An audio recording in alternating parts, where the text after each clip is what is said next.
All right. This is session two on September 20th, Saturday, September 20th of 2025. This is the final session of Islands of Sanity in a Mad World. This has been a year-long program here in Living Resilience. And this program has been in service of the Collapse-Aware and Collapse-Acceptant communities around the world. And Richard and I were just talking about how strange it is to have so few folks here live for this session. Some number of folks will watch the recording. Um, but it is strange. I certainly don't have an answer. I could guess a bit. I have some conjecture about what's going on. What has people not be here? What has them not participate in something that consistently generates more coherence, more connection with other people, more clarity in a world that is built to slaughter all of those things? Our sense of center, our sense of clarity, our sense of relatedness with one another, and so on. So, good question. You might want to, if you're joining us after having watched the first session recording, perhaps you're using a bit of journal or note taking to be able to provide prompts for yourself for either pausing the video while you're watching and writing a bit, or writing or having conversations after this, watching this video. In any case, it is Richard here with me today, and I'm Dean Walker. I'm here in Southern Oregon where I live. And the promise from last hour that I remember saying before we parted ways for the break was that we would both expand out the conversation to a larger frame to start to take a look at some of the larger scale events and choices of action that have been made by our administration, our current fascist dictatorship administration in the USA, and also somehow at the same time coming into a more personal level. Perhaps for me, it's the deepest level personally that I'm aware of, and that's the level of soul. Uh, Sometimes when we talk about this work amongst ourselves, we talk about what got us into this situation. And oftentimes the shorthand is that we've disconnected from deeper self, disconnected from other people, disconnected from earth, and disconnected from soul. And I know that there are lots of definitions for soul. The shorthand for my response to that is my version has nothing to do with any religion, any even spiritual tradition. Mine is more of an energetic or perhaps even shamanic or animalistic or animistic, sorry, Animistic, yeah, right, right. tradition. Yeah. And so we can talk about that later. That, in fact, that is something that I would like to play a bit early on so we can bring a different flavor because try as we might to keep a little bit of optimism in ourselves. This has been a particularly dark week at the end of 9 very dark months, and it's quite obvious that this will continue for far longer. So it's been a dark conversation, much of it for me, and yet there is so much to be inspired by, to be breathed into new possibility by. So I'd like to plant a seed for that early on. But I wanted to give you a chance, Richard, if you'd like to open up just whatever's emergent for you after the break and after our earlier conversation. If there's anything you'd like to spark, suggest. Well, this isn't exactly in a positive vein, but I was going to share with you that just before I came back on, I was starting to read an article on CNN about the huge memorial service that's being held for Charlie Kirk tomorrow. It's happening in Arizona. Okay. I just want to read you the guest list, and these are people who are all going to be speaking. One of them is Trump. Trump is going to speak there. But let me just go to the article for a second. Where was that? Okay. So, yeah, so President Trump is going to be speaking.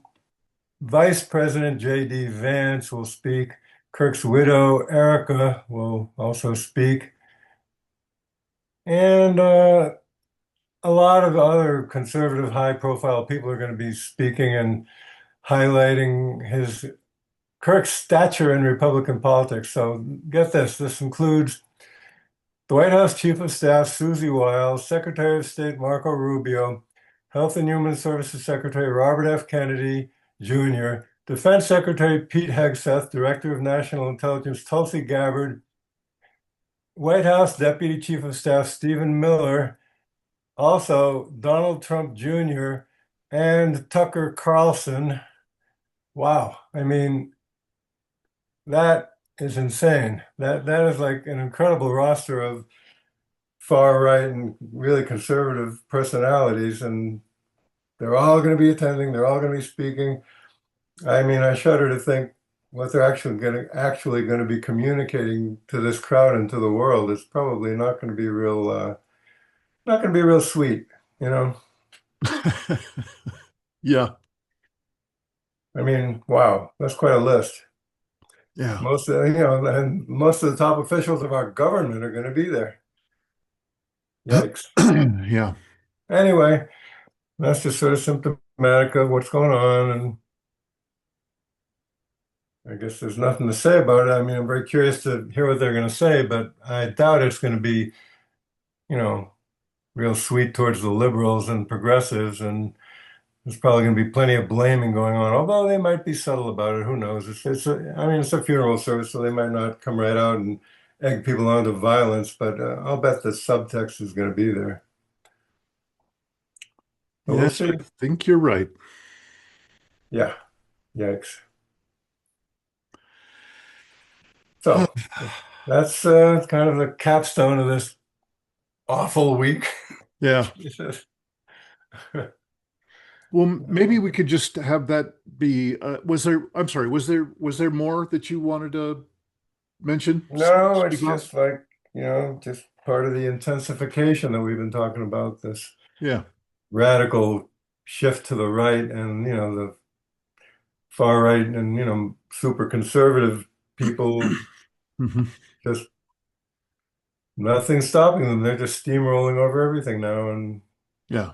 this seems like par for the course, Yeah. Yeah. Very, very bizarre, very frightening. Yeah. Perhaps this is a good starting point for bridging to that last type of disconnection that I mentioned just a few moments ago. Yeah. That disconnection from soul.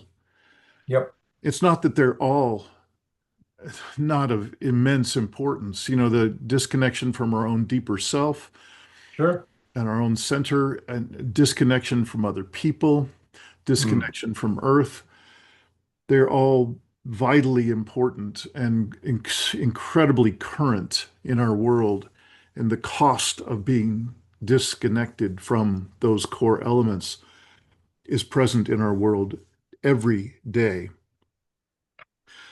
Um, but I want to speak about soul in a way that I'll do my best to just share my version of what I mean by soul is something far larger than my experience of myself.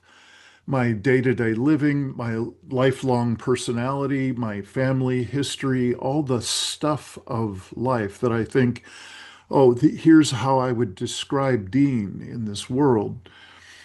There's uh, an immense amount of living being behind all that stuff. And one part of that is I could call that soul.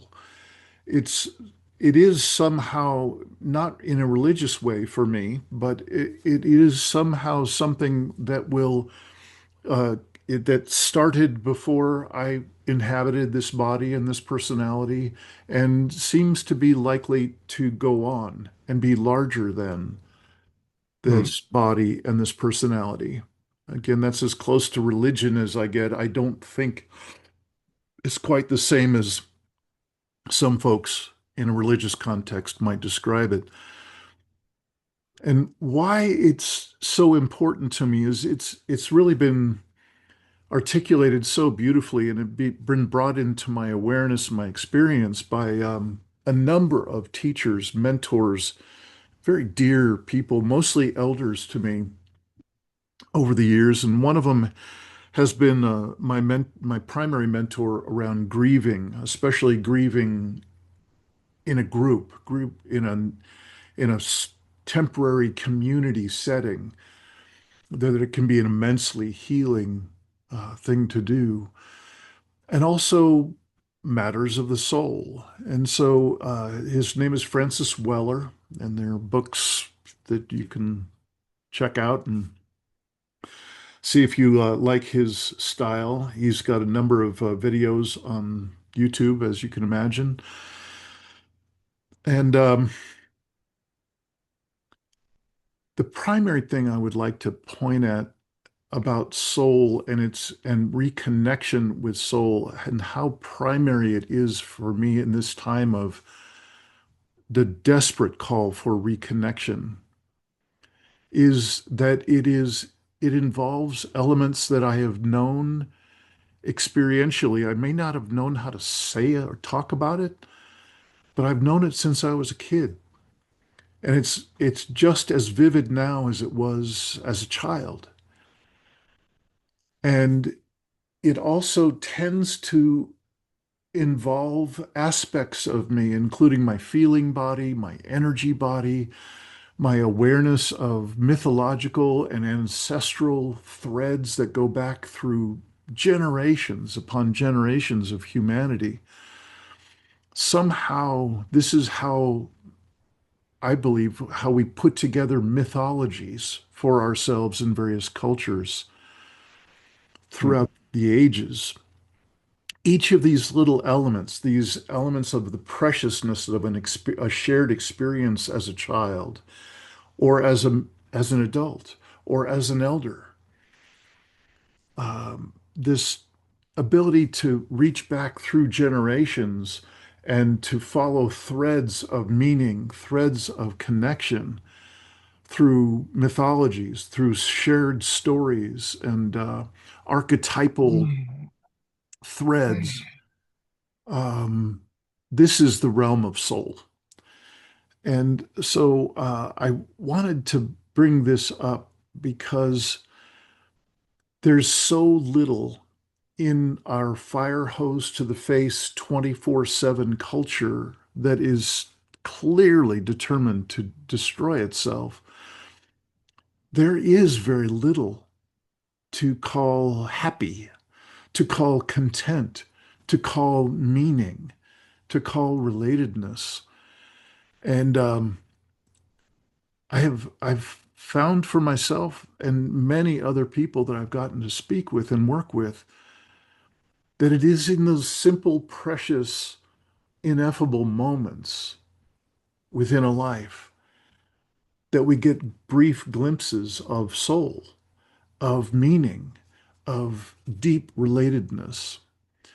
So, May I add something? yeah, please. Great, great. Uh, I mean, it occurs to me that, in my experience anyway, soul has all the, it's all the things you're talking about.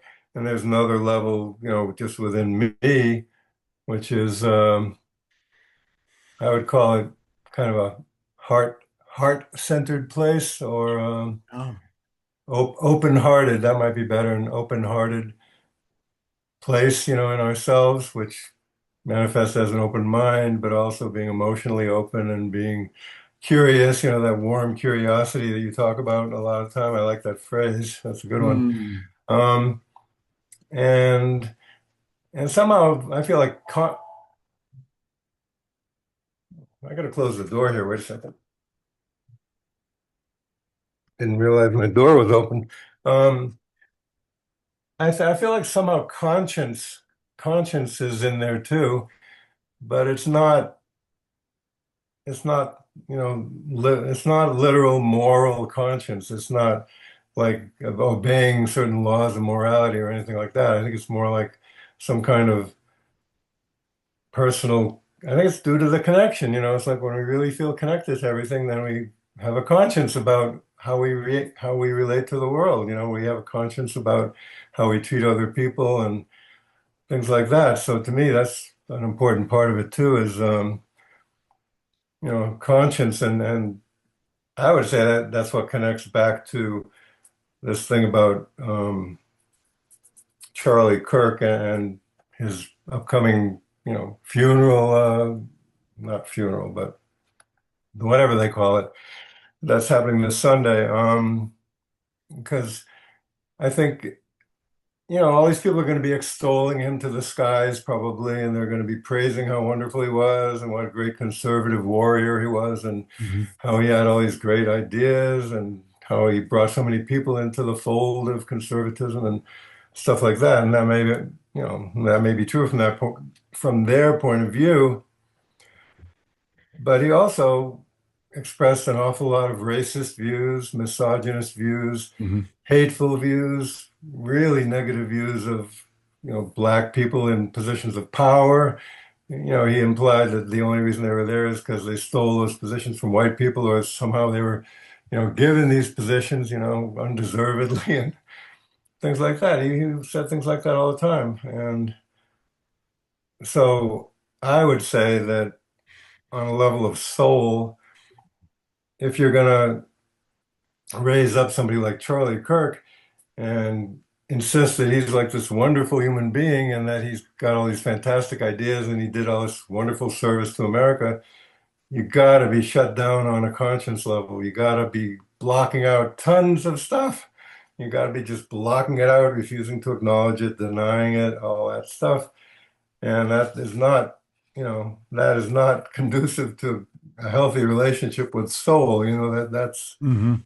Yeah, I think you got to be shut down in your soul to even look at him that way, to, ignore all the horrible things and negative things he said. So Yeah. it's an interesting moment in America. It's like our lack of soul, or the extent of our shutdown on a soul and a conscience level is going to be displayed for everybody to see. I mean, well, it is displayed, but it's going to be Mhm. displayed even more on Sunday, probably, Yeah. pretty horrendous. Yeah. Beautifully said. I um I want to play us a little brief video. It's quite beautiful, simple. I forget if there's any spoken words at all. There might be a Mhm. couple. Mhm. It's children playing, and it's love. There are some written words, and it's just a lovely creation. Yeah. And ironically, it's a creation from an expert in the field of controlling the national and international narrative, propaganda, Oh, and yeah. how intensely it's been used and weaponized against us at every level. And he is an expert about how to be aware of that influence Hmm. and also how to disarm that influence within our experience. So he's an extraordinary person. You won't hear any of that. This is Yeah. not one of his teaching pieces about that. Right. This is a teaching piece about what's available if we actually can untangle ourselves from that manipulation that we are so saturated in all the time. Mm, We now affectionately call it the algorithm and oh, it's social media or whatever it is. No, it's actually an incredibly insidious and cynical influence in our world that right. is making it Sure. virtually impossible to relate with one another. And I think that's what you, ironically, that's what you're talking about showing up in Arizona in the memorial service is on, here's on parade America's worst and lowest in terms of actual soul connection, actual empathy, Yeah. actual human to human connection. Right. And what's left, if you've sucked that out, is the kind of cruelty, is the kind of uh, polarization, and we're on the brink of civil war. I've lost count of how many experts have said that. Yep. So here is a parade coming up on Sunday about a man who's got a very mixed Yeah. recent past of, sure, he's said some things that were slightly less cruel and slightly less vicious, but I would hardly call him a hero. Yeah. Right. So in any case, here is an expression of a very different kind. For me, this is not only the lack of any of that polarizing content, it is also dipping our toe back in the water of a childlike innocence, of that warm Right.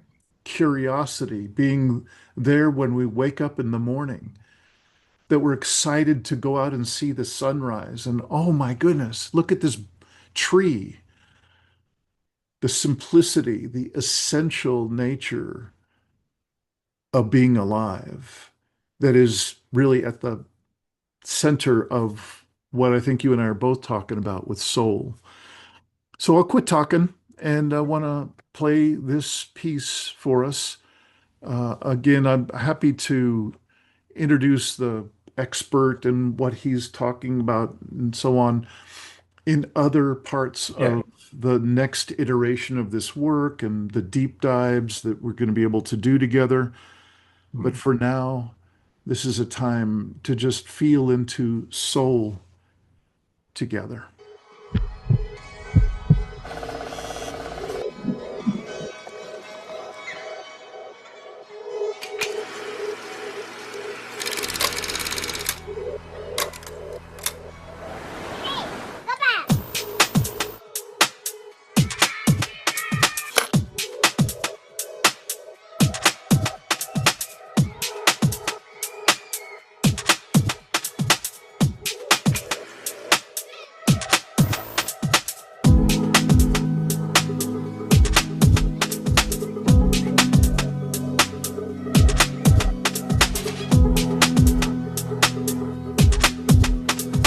That he's having no trouble. Could you say it again?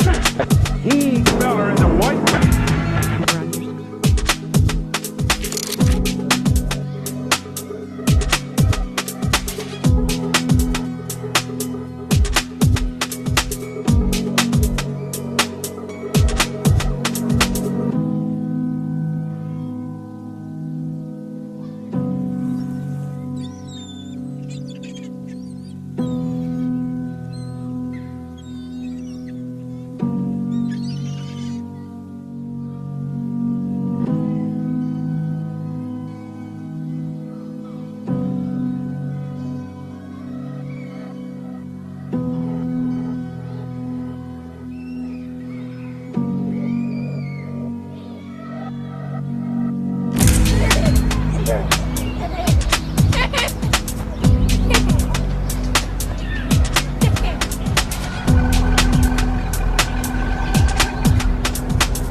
Wow, that's really good. Yeah. So Hmm. there's two pieces I'd like to kind of bring up in not in terms of more doom scrolling, although they each have their own darkness to just mention. More like if we really do have these things coming at us really soon, or they're here now, how will we relate with one another?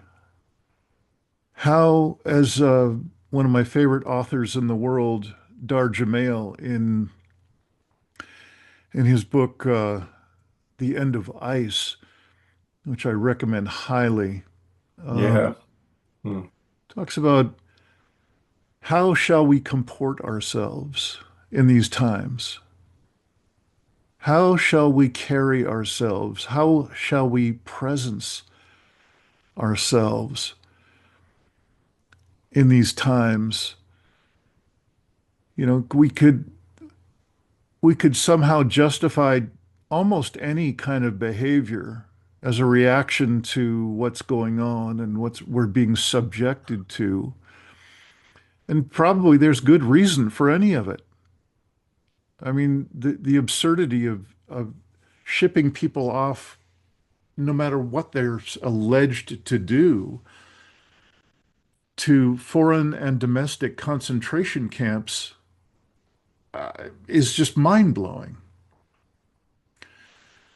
And the fact I mean, it was obvious from the beginning that it wasn't going to just stay at immigrants or people with brown skin or people who did the minimum wage jobs. And it has taken less than a year to make it virtually anyone who displeases the administration.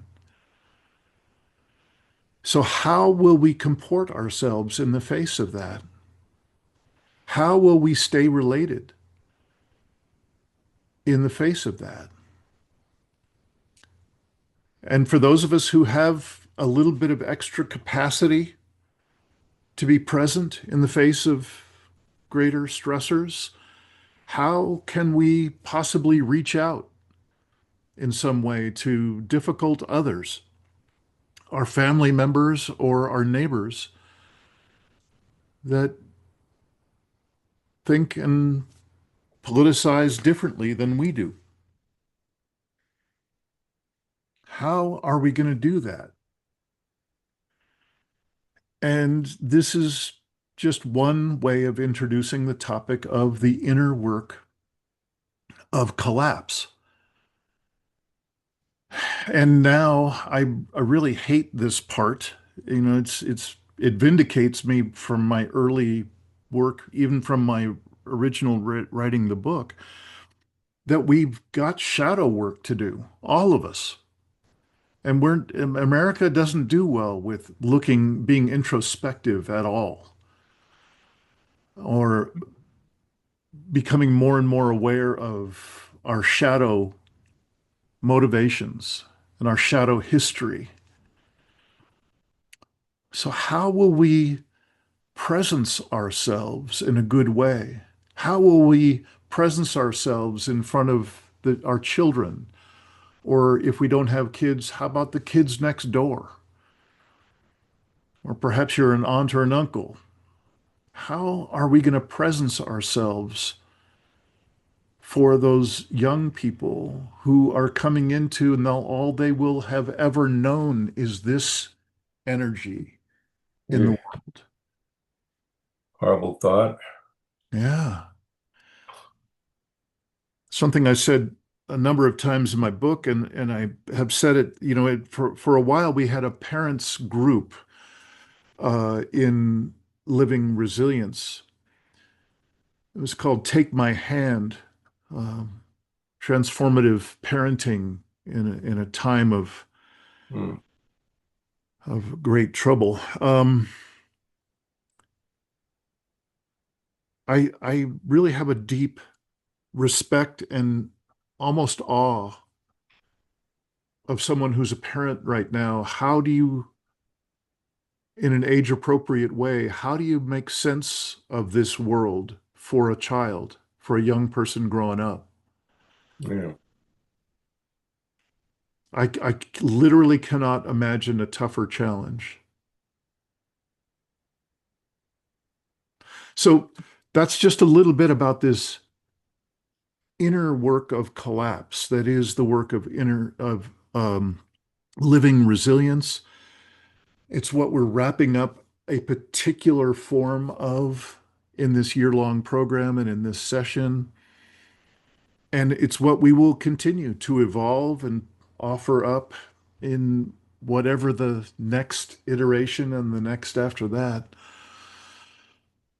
And so, Richard, you write in a way that I can relate with. You often speak your particular focus of an article in a way that seems really similar to how I put together a component of the course material that I'm wanting to post in the, here in the community space and so on. Do you have any thoughts about this question of how shall we comport ourselves? And what is this work, inner work of collapse? Do either of those things spark you? Well, yeah, this is related to the idea of reconnecting with soul and like the kind of healing that needs to happen in people. And this is going at it from a very political angle. I discovered a website. I don't know if I mentioned it to you or not, but it's really cool. It's called leavingmaga.org. Mm, Have you seen this?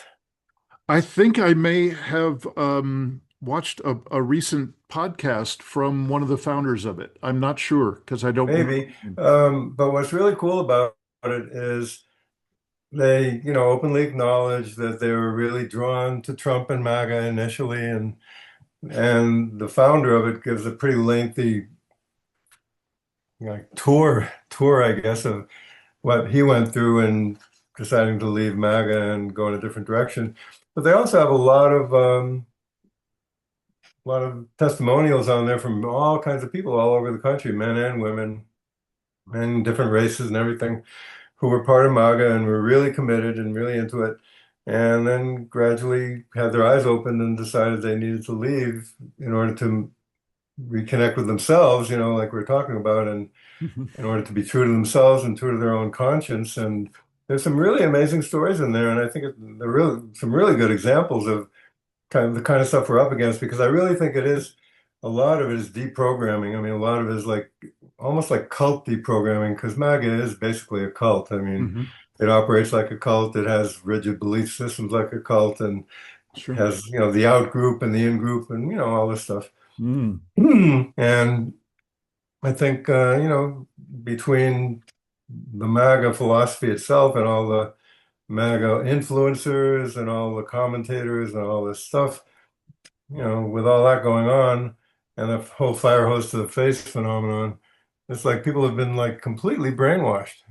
A lot of Americans are really have been completely, I don't know what the word is, submerged in this propaganda, and it's like their real self just sort of disappears, and their soul, their connection with soul disappears. So, this Leaving MAGA website is really good for getting a clearer picture of what goes on inside of people that causes them to leave and helps them wake up. It's really a kind of awakening process. So it's a deep programming and an awakening. And I think, a lot of people are going to be going through that the next few years, and Hmm. we need to help them do it somehow. Hmm. Encourage them in their process, because I don't think we can force anybody to wake up that way, but a lot of people are going to start, waking up on their own probably. And I guess programs like yours and the writing that I do to some extent might help people along in that process, I guess. Yeah, That's a good thing. that is. A way to combat Wetiko. Yeah, maybe this is a good time to speak a little bit about some of those resources. You've just done a pretty good little list to get us going. Yeah. I'd like to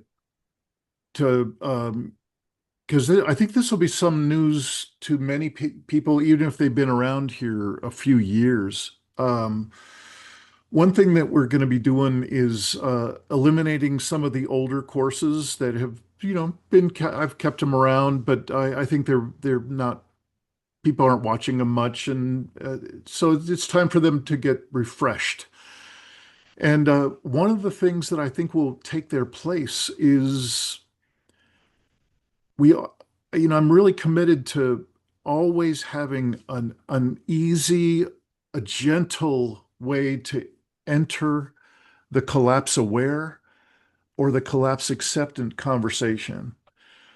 It's so easy if a person is considered a doomer, if they've been around a while, it's pretty easy to start speaking in a way that's overwhelming instantly to someone who's new to it. Most of our capacities, most people's capacity is pretty low here Yeah. to know what's Right. actually going on. This thing called a polycrisis, this thing called species extinction or habitat destruction, and on the list goes.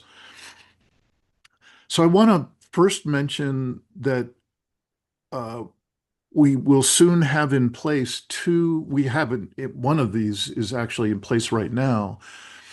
There's an introductory self-paced course that's in what we call our online community space. It's a Mighty Networks space. And the links for how to connect up with this Mighty Network space and how to get around in it and so on, they'll all be in the show notes of this video. But so the first step in a person's path, if they're really new to this whole thing, and truthfully, it's quite useful even if you've been at it a while, is to look at these introductory courses. Each of them is a series of either audios or videos that give people a gentle but rich context for what's going on. A little bit about the history of it, and mostly away from each of these authors. There's two different authors that I'm going to be focusing on. Each of these authors has an immense gift at being inspiring and very warmly educational without being confronting, without being heavy-handed. And one, perhaps you'll recognize, folks who are watching the video here, you recognize the name Joanna Macy. She recently died. She's a pioneer of activism, core activism in the human experience for as long as I've been alive. And she's, far older than I am. And she's just been a gift to humanity as far as I'm concerned. And, when I came into doing this work, when I started by writing my book in 2015, I looked around for who's doing work, who's doing seminar work, who's doing workshops that I could go to heal my heart, to feel connected with other people, because this is easily the most challenging conversation in human history. This is the real deal. She was the only one. Her work that reconnects was the only workshop available that I could find any. Wow. Since then, there are more now, but still remarkably few. And this one introductory course is a recently released audio podcast series of her not too long ago, just before she died. She did a beautiful podcast series exploring, sharing her view of what we're up against, what got us here, and how on earth can we stay related in a good way, connected with life on the planet, life on Earth, the web of life. How can we stay connected with each other? And she has a Buddhist point of view or an experiential base to her, but she's so generously gentle It's not something you don't have to become a Buddhist to, to listen and to value greatly what she Yeah, she's amazing. She's amazing. Yeah. offering. So that is something that I would suggest folks check out, whether you're brand new to this conversation or you've been at it for years. There is so much juicy aliveness, which is her way. That's her way of talking about this stuff, sharing about this stuff, mentoring people about this stuff. That's one of the introductory courses that we got coming on. And the other one is one that's actually been present for a couple of years now since her book came out. A woman named Terry LePage, who's a senior volunteer in the deep adaptation forum community Hmm. online, which is something that I would recommend highly that people check out. Go meet Terry for yourself on one of their online activities that they do, meditations, support groups. Remarkable, remarkable. And Terry wrote a book called The Eye of the Storm.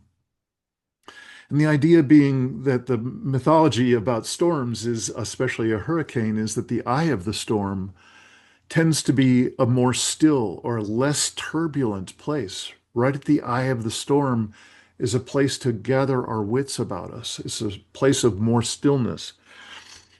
And she's suggesting through the title of her book that we could find ourselves being the eye of the storm for ourselves, for our families, for our neighborhoods, and that this would be an empowered place to come from as we step into the collapse awareness and collapse acceptance. This is an extraordinary course in that just before another pioneer in this field, a person whose work you will find from time to time in any of the coursework that we offer here, we will always be offering some of the work of a man named Michael Dowd.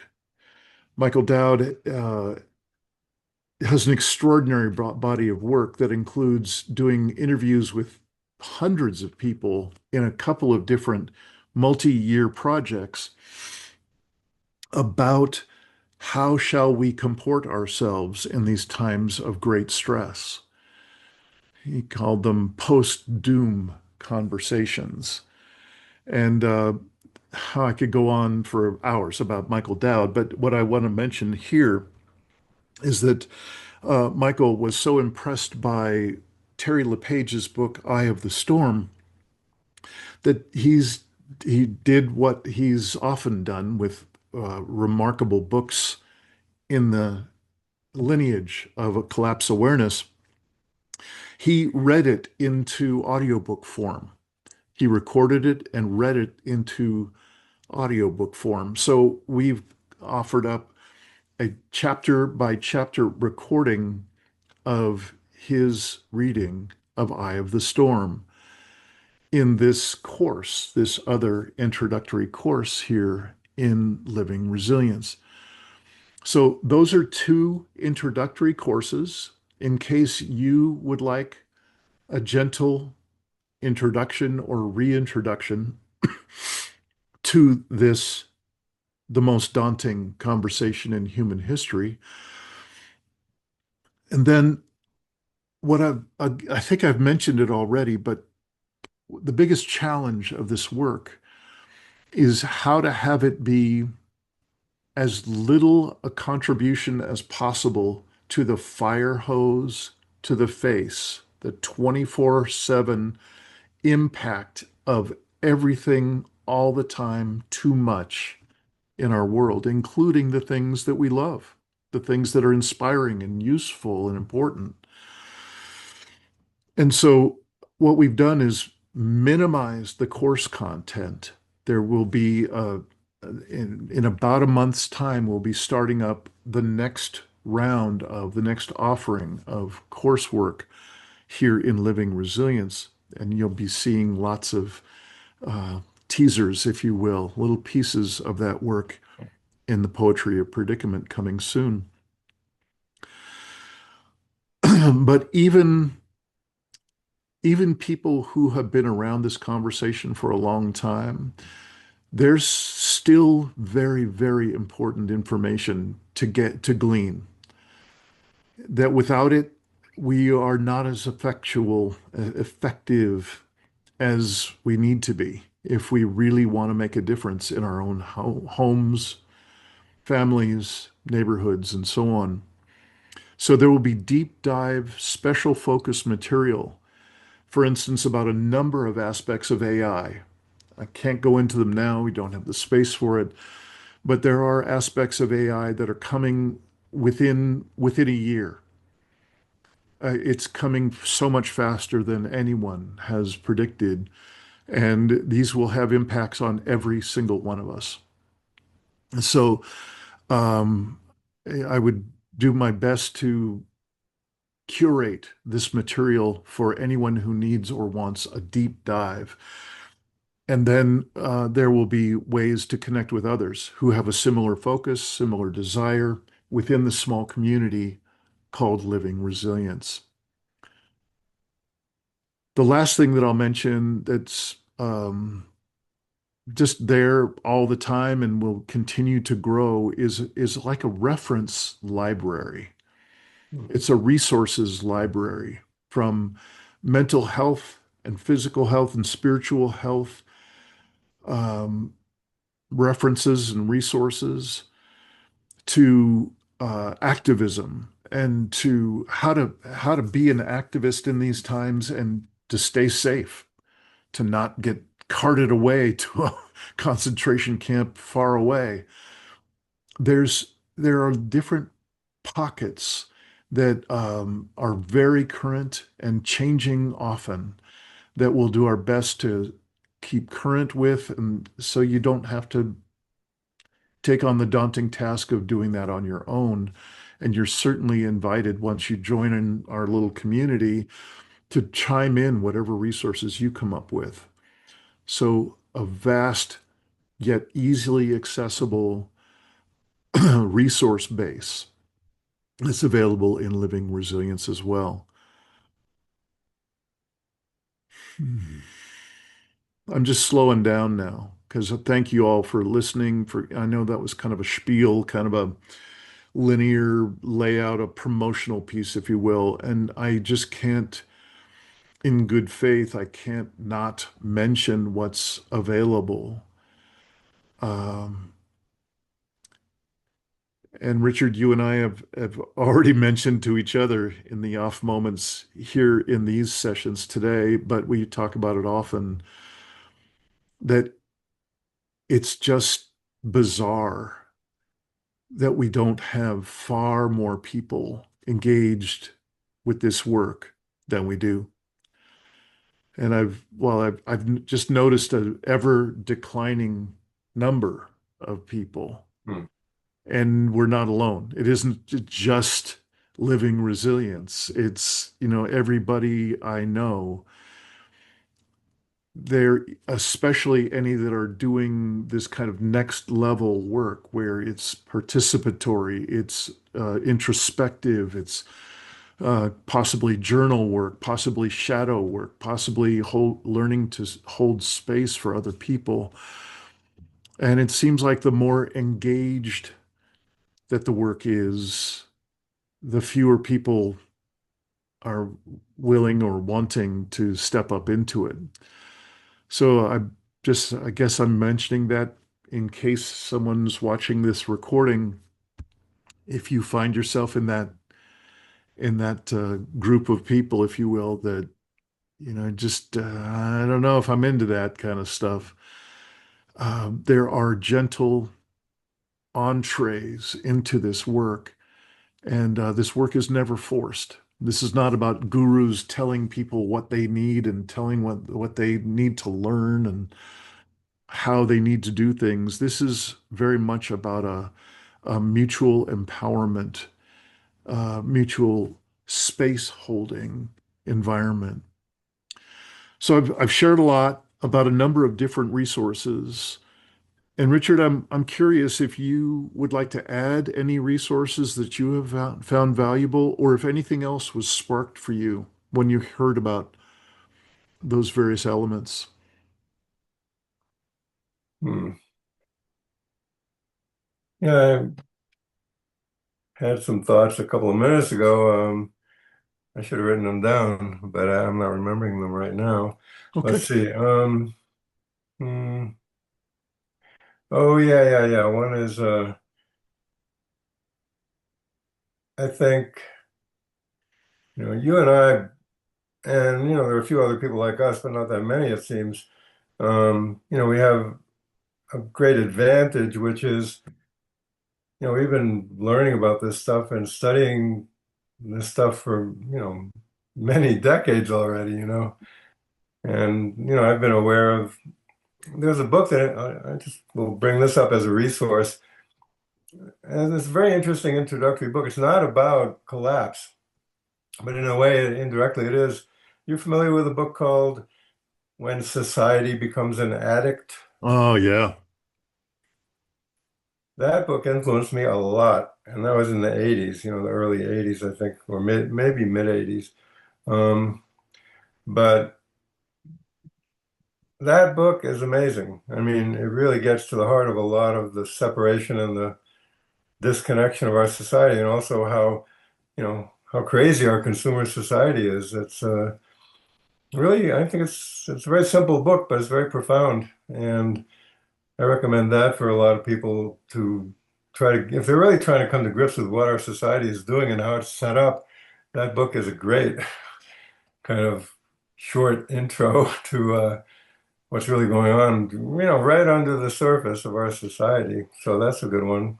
Um, and just in general, I think, the encouragements, all the, can't think of the right word, inducements, maybe, all the societal inducements to be in denial are so strong. So I think a lot of the time what we're really trying to help people do is just make some cracks and make some cracks in their walls of denial, and start to let a little light and a little reality in, because the denial just keeps people in darkness. I mean, it keeps people in ignorance. It keeps people in, this reactive space where they're just not willing to even engage with reality. It's pretty amazing. So I'd say that's a big part of the work, is cracking through our own denial, but also helping people start to crack through their own denial. And it's not even conscious denial necessarily. It's just all the ways we have of pushing crap away, pushing ideas away, pushing realities away we don't want to admit, Yeah. pushing realities away that are uncomfortable or whatever. That's all part of that. Yeah. But not different levels of different levels on the spectrum of denial. Yeah. And it's so intense, especially right now, because we got actual people called denialists, and they're Yeah. proud of it. They're into denying this and denying that, and denying the vaccines work, and denying that climate change is real, and all kinds of crap. It's pretty Yeah. astounding. That's become Yeah. an actual thing, denialists. Wow, I just love that you brought up Ann Wilson Schaef's book, When Society Becomes an Addict. it's an amazing It's book. it made a huge impact on me and continued to all the way through. I had the pleasure of connecting with Ann Wilson Schaef just before she died. Um, I didn't even know she died. Wow. Okay. and yeah. So anyway, And I went to a talk she gave once also, myself. Yeah. yeah, yeah. I gotta say that it's that kind of addicted backbone or um, kind of rigidity in the center of us as a culture Yeah. that had me name my book The Impossible Conversation. Right. What makes it an impossible conversation about will we ever reduce our use of fossil fuels and our sending up the garbage, the CO2 and so on into the sky while doing that? And the chance, no, we are, as George W. said, we are addicted to oil. Hmm. We're not going to stop using oil till the last drop is sucked out. Yeah. Huh. So, But this addiction thing goes way beyond what most people think it. I mean, most people think of it as drug addiction. It's way, way beyond that. I yeah. mean, well, like you just said, addicted to oil, Hmm. obviously that's not a drug, although it is in a sense, but Yeah. not not literally. Yeah. But yeah, I mean, we're addicted to all kinds of horrible belief systems too. Yeah. I mean, we're addicted to all kinds of negative, idiotic ideas about reality and about our fellow human beings and Yeah. all kinds of things. It's really incredible. Yeah. I So I guess think I that's would a good say place that to, it's possible we're even addicted to that uh, remarkable, cynical core of dehumanizing others. yep. We're Oh yeah. addicted to the power that wells up within us when we dehumanize the other. Yeah, and this gets to the question of soul too, because another we didn't really, I don't think we really touched on this exactly, but when you access your soul energy, that there's power there. There's real Hmm. personal and spiritual power there. And I think a lot of people gravitate towards all these horrible belief systems and they get sucked into all these addictive behaviors and patterns of thinking and all that because they feel powerless. People feel really lost and powerless. And that's Yeah. a horrible place to be. Nobody likes to feel lost and powerless, right? Yeah. So, I mean, and I'm not pretending that I'm like all awake and, I've found myself totally or any of that. I feel like I've done some of that. But yeah, I think nobody wants to feel powerless and they're going to find a way to feel powerful, even if it's through horrible belief systems and addictive patterns, all kinds of stuff. But we got to find a way to tap into a more positive kind of power, like actually find a positive way to relate to power. And one way is through that soul connection. I think that's a real power. There's Yeah. something real there. Yeah. Man, that's just a beautiful way that you said that. It resonates completely with that mentor I was talking about, my soul and grief mentor, Francis Weller. His way of describing what's going on right now is that this is the long dark. Yep. His way of putting it into a timeline is that it's likely to last far longer than we older people are going to be alive. Looks that This way. is the long dark. And he also, in the years that I've known him, I've rarely known him to be prescriptive, like to say, oh, we want to cultivate these qualities in ourselves. But the very first one that I've heard him say is, this is a time to become immense. Yeah. Man, so I like that. Immense. And he doesn't Yeah. mean like become a mega corporation or something. He's talking about presence, soul presence Yeah. in a time when everything is pushing and driving on us to shrink back and to be in fear and to be in anger and to be separate. Right. This immensity that he's talking about, this immense soul presence, is a way to find the power that you so beautifully just described. Couldn't agree more. That this is an access to a depth of power and a breadth of power that I don't know what else is a more powerful inner resource that we could reach for right now. And you know what I'd like to do, Richard, if I may? I got one more video. It's shorter Yeah. than the last one, and I think it's a beautiful example of a young person from today, from a recent commencement speech at UCLA. And this is a young person that somehow has found that place of soul presence, soul power. And she speaks her commencement address using that power. So if you'll give me a moment, I'd like to play that for us. Sure.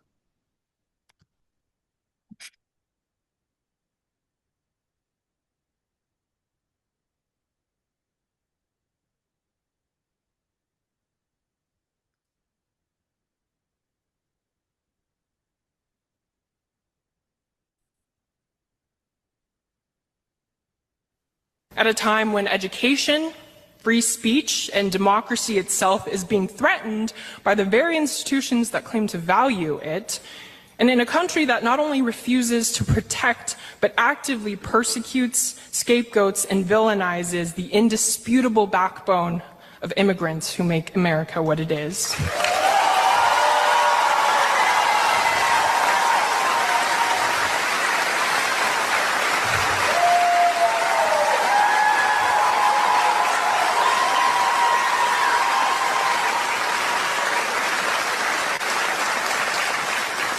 Which, as a first-generation immigrant myself, and as a now citizen who has the privilege of not having to fear for my life every second of the day, and as a communication major of all things, preaching up here about the importance of using your education and using your voice. Excuse my language, but to that I say fuck ICE and the Trump administration.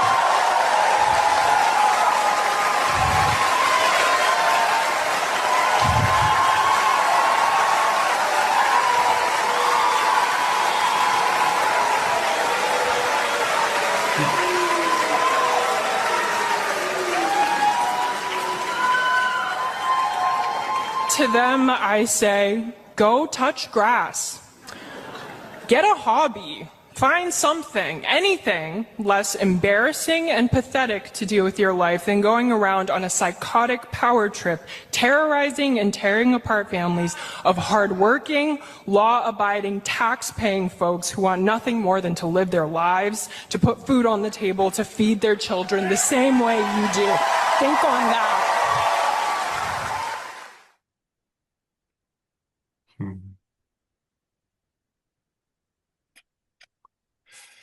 Yeah, that's powerful.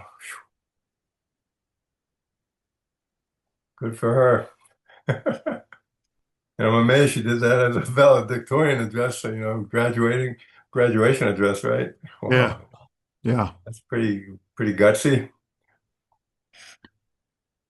So Richard, I don't know where else to go with this conversation. I think we've brought it to a what seems to be a ripe closing space.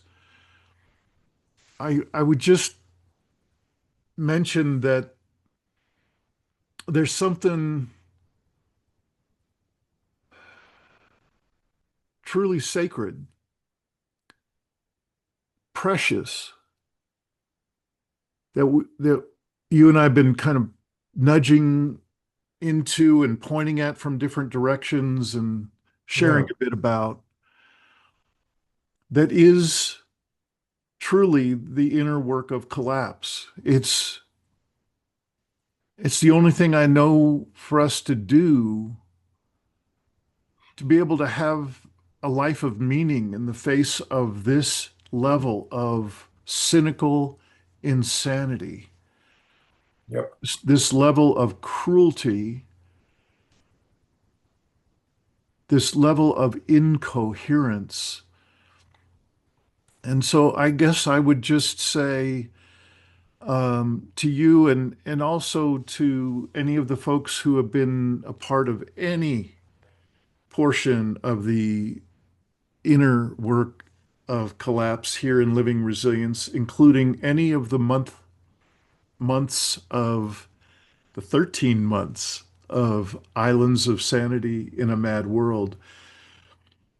I'd like to just thank us all because every time we've generated that sense of shared coherence, and every time we've done our best to share whatever our level of access is to that ineffable immensity of soul that we're pointing at today.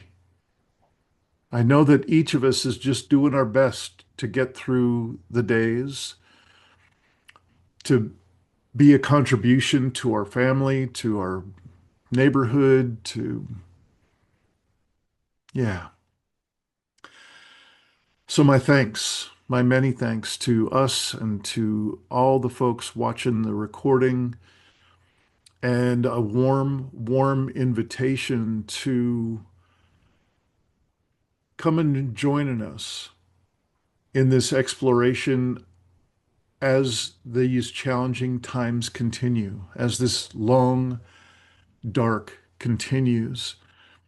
There are skill sets that I think are immensely valuable for us. There's one that I've just been particularly interested in deepening in myself, and that's the ability to discern what's going on in relationships, especially in support groups like this. And whenever there's a what can be called a rupture, whenever there's a separation, a break of relatedness, some kind of upset between people, there is this much needed skill set of how do we bring reparation? How do we repair that which is broken or that which has been injured between us instead of just throwing it out, immediately discarding the relationship, canceling it, and moving on? That's Yep. just one small example of a skill set that I certainly am choosing to build that out over these coming months and perhaps years. A good one. Yeah. So this is the warm invitation of coming together in a conscious way, learning to hold space for one another, expanding our capacities to be present in the face of ever deepening and growing stressors, and finding a way to touch into that soul power that we just heard from that woman in UCLA. Yeah, just so much brilliance. And again, just a tip of the hat to your work ongoingly as one of the major contributors there in the space of medium and elsewhere. I just so appreciate you're keeping your voice present in your way. I deeply appreciate it. Thank you. Um, yep, I'm right there trying to Yeah. do it. uh, oh, there's something I wanted to say. Yeah. Oh well, that's one thing I noticed lately. It's kind of distressing as I get older. I it's not like I'm forgetting things all the time, but I do notice myself forgetting things more often, forgetting names. Sure. I'll have an idea and I think I'm going to say something about it and it's just gone. And that's something Darlene's noticing more too, and it's a little distressing. Yeah. Memory isn't the same as it used to be. Yeah. Hmm. So I'm wondering, Richard, especially in the past year, the number of articles that I've read from I'm glad you have a leaning in your writing. You know, I think it's a time to really take off the gloves. And for some people, there's this illusion that we're supposed to be relatively neutral or, a neutrality in terms of Right. facilitating a podcast interview or writing an article.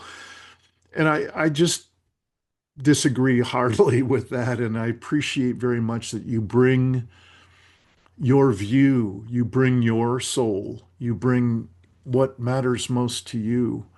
And I'm wondering, if there are some young writers, some aspiring young writers, do you have anything to offer before we complete and close up the envelope of this year-long program? Do you have anything that you'd like to offer, suggest, share I about mean, what it is to be a writer, what it is to be someone who has a voice of one kind or another that you'd like to share with the world?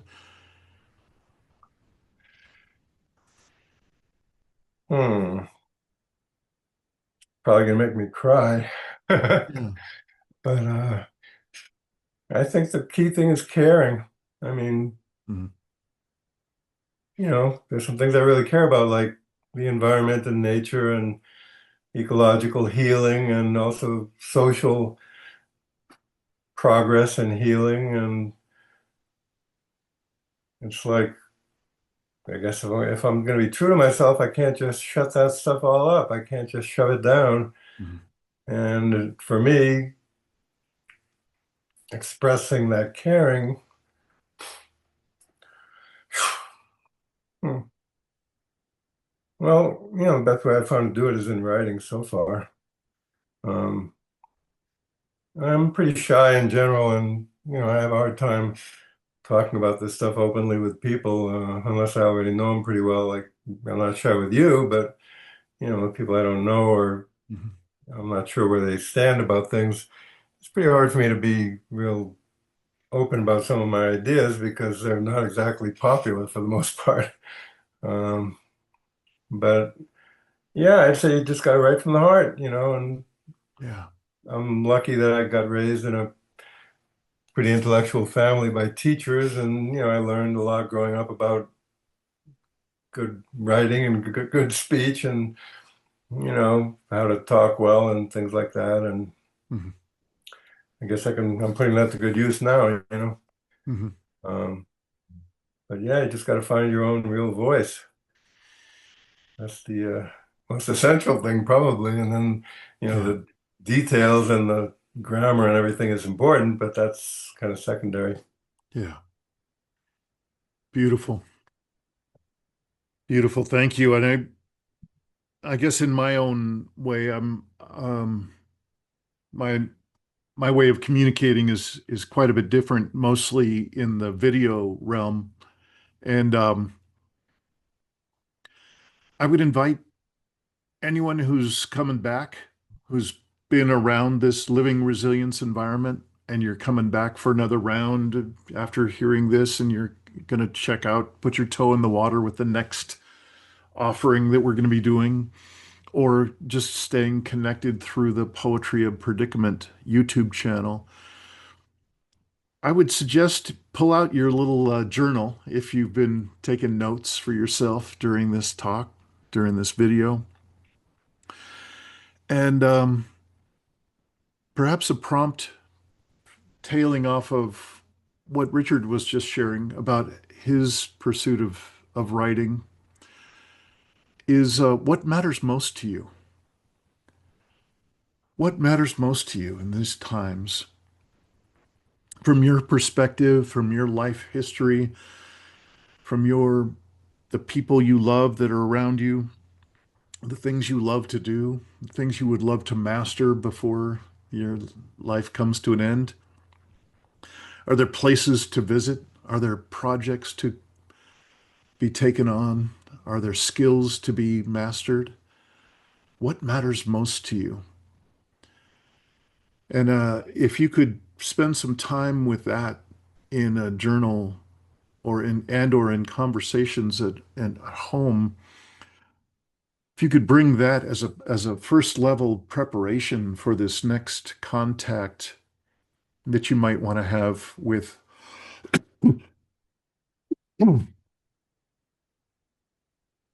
this work here in living resilience, I can't think of a more important kind of gem to bring in your pocket with you is what matters most to you.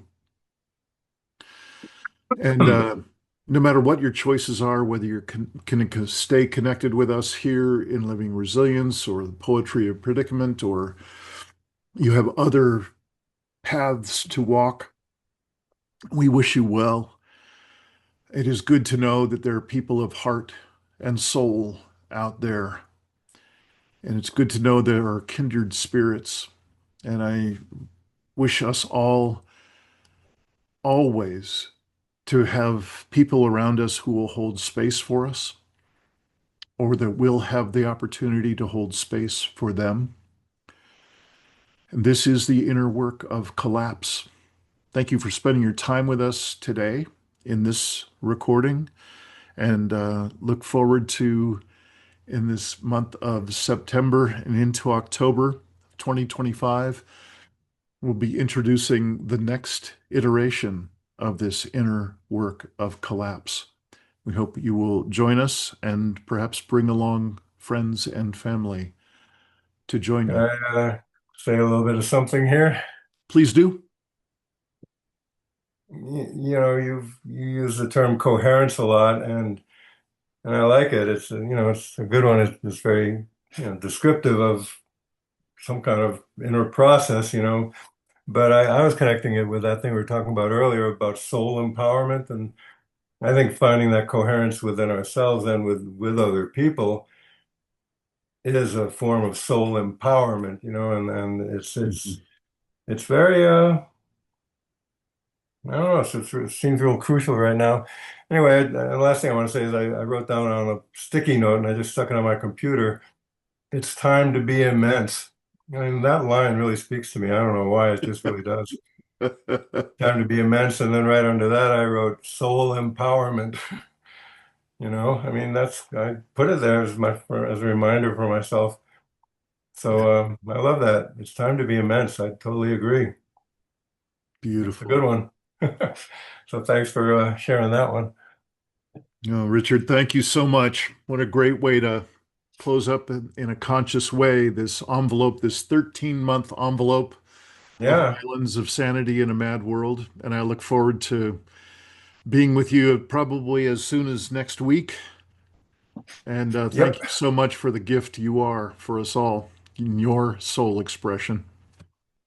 Well, back at you with that one. Thank you so much for your soul expression. You're a beautiful being. I'm really glad to know you. Thank you, brother. You're welcome. Thank you.